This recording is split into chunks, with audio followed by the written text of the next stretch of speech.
న్యాయాధిపతులు 16వ అధ్యాయము. తరువాత సంసోను గాజాకు వెళ్ళి వేశ్యను ఒకతను చూచి ఆమె యొద్ద చేరెను. సంసోను అక్కడికి వచ్చనని గాజా వారికి తెలిసినప్పుడు వారు మాటు పెట్టి రేపు తెల్లవారిన తరువాత అతని చంపుదామనుకొని పట్టణపు ద్వారమునొద్ద రాత్రి అంతయు పొంచియుండిరి. సంసోను మధ్యరాత్రి వరకు పండుకొని మధ్యరాత్రి లేచి పట్టణపు తలుపులను వాటి 2 ద్వార బంధములను పట్టుకొని వాటి అడ్డకర్రతోటి వాటిని ఓడబెరికి తన భుజముల మీద పెట్టుకొని హెబ్రోనుకు ఎదురుగానున్న కొండ కొనకు వాటిని తీసుకొని పోయెను. పిమ్మట అతడు సోరేకు లోయలోనున్న దెలీలా అను స్త్రీని మోహింపగా ఫిలిష్తీయుల సర్దారులు ఆమె యొద్దకు వచ్చి ఆమెతో నీవు అతని లాలన చేసి అతని గొప్ప బలము దేనిలోనున్నదో మేము ఎలాగో అతని గెలవవచ్చునో తెలుసుకొనుము. మేము అతని బంధించి అతని గర్వము అణుపుదుము. అప్పుడు మాలో ప్రతివాడును 1000 వెండి నాణెములను నీకు ఇచ్చేద్దామని చెప్పిరి. కాబట్టి దెలీలా, నీ మహాబలము దేనిలో ఉన్నదో నిన్ను దేని చేత కట్టి బాధింపవచ్చునో నాకు దయచేసి తెలుపుమని సంసోనుతో అనగా, సంసోను 7 నెరవంజి చువ్వలతో నన్ను బంధించిన ఎడల నేను బలహీనుడనై సామాన్య మనుషులలో ఒక్కని వలె అవుదునని ఆమెతో చెప్పాను. ఫిలిష్తీయుల సర్దారులు 7 నెరవంజి చువ్వలను ఆమె యొద్దకు తీసుకొని రాగా ఆమె వాటితో అతని బంధించెను. మాటున నుండి వారు ఆమెతో అంతఃపురములో దిగియుండిరి గనుక ఆమె సంసోను, ఫిలిష్తీయులు నీ మీద పడుచున్నారని అతనితో అనగా అతడు అగ్ని తగిలిన నూలు రీతిగా తడపలను తెంపెను గనుక అతని బలము తెలియబడలేదు.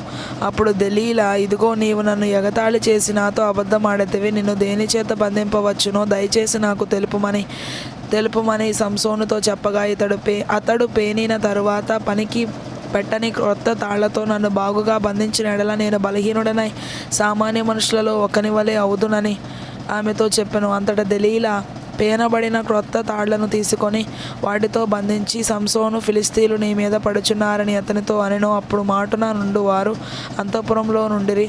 అతడు తన చేతుల మీద నుండి నూలుపోగును వలె ఆ తాళ్ళు తెంపెను. అప్పుడు దెలీలా, ఇది వరకు నీవు నన్ను ఎగతాళి చేసి నాతో అబద్ధములాడితివి. నిన్ను దేని వలన బంధింపవచ్చునో నాకు తెలుపుమని సంసోనుతో చెప్పగా అతడు, నీవు నా తల జడలు 7 అల్లిక అల్లిన ఎడల సరి అని ఆమెతో చెప్పాను. అంతటా ఆమె మేకుతో దాన్ని దిగగొట్టి, సంసోను, ఫిలిష్తీయులు నీ మీద పడుచున్నారని అతనితో చెప్పినప్పుడు అతడు నిద్ర మేలుకొని మగ్గపు మేకును నేతను ఓడదీసుకొని పోయెను.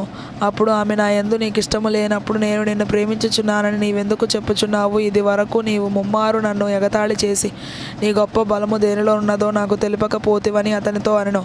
ఆమె అనుదినమును మాటల చేత అతని బాధించి తొందర పెట్టుచున్నందున అతడు ప్రాణము విసికి చావగోరెను.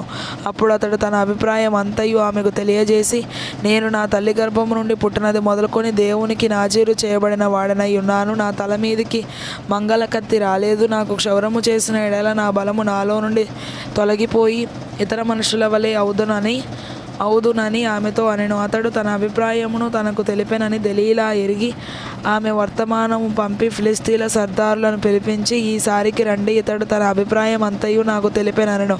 ఫిలిష్తీయుల సర్దారులు రూపాయిలను చేతపట్టుకొని ఆమె యొద్దకు రాగా ఆమె తన తొడ మీద అతని నిద్రబుచ్చి ఒక మనుషుని పిలిపించి వాని చేత అతని తల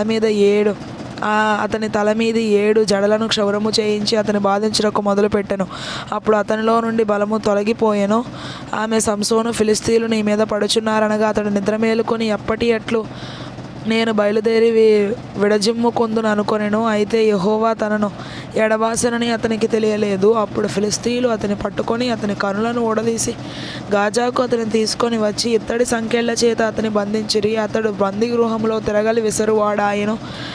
అతడు క్షౌరము చేయబడిన తరువాత అతని తల వెంట్రుకలు తిరిగి మొలుటకు మొదలుపెట్టెను. ఫిలిష్తీయులు సర్దారులు, మన దేవత మన శత్రువైన సంసోనును మన చేతికి అప్పగించి ఉన్నదని చెప్పుకొని తమ దేవత అయిన దాగోనుకు మహాబలి అర్పించుటకును పండుగ ఆచరించుటకును కూడుకొనిరి. జనులు సంసోనును చూచినప్పుడు, మన దేశమును పాడు చేసిన వాడును మనలో అనేకులను చంపిన వాడునైనా మన శత్రువుని మన దేవత మన చేతికి అప్పగించి ఉన్నదని చెప్పుకొనుచు తమ దేవతను స్తుతించిరి.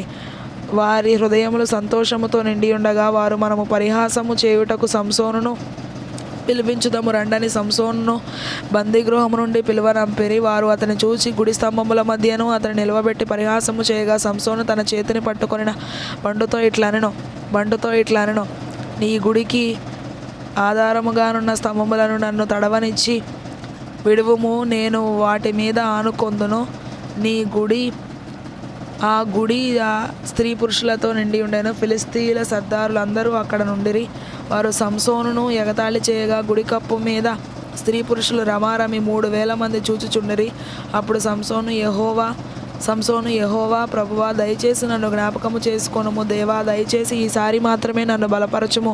నా 2 కన్నుల నిమిత్తము ఫిలిష్తీయులను ఒక్కమారే దండించి పగ తీర్చుకొననిమ్మని యెహోవాకు మొరపెట్టి ఆ గుడికి ఆధారముగానున్న రెండు మధ్య స్తంభములలో ఒకదానిని కుడి చేతను ఒకదానిని ఎడమ చేతను పట్టుకొని నేనును ఫిలిష్తీయులను చనిపోదుము గాక అని చెప్పి బలముతో వంగినప్పుడు గుడి ఆ సర్దారుల మీదను దానిలో ఉన్న జనులందరి మీదను పడిన. మరణకాలమున అతడు చంపిన వారి శవముల లెక్క జీవితకాలమందు అతడు చంపిన వారి లెక్క కంటే ఎక్కువాయెను. అప్పుడు అతని స్వదేశ జనులను అతని తండ్రి ఇంటి వారందరూ కూడి అతనిని మోసుకొని వచ్చి జొర్యాకును ఎస్తాయోలుకును మధ్యనున్న అతని తండ్రి అయిన మానోహ సమాధిలో అతని పాతిపెట్టిరి.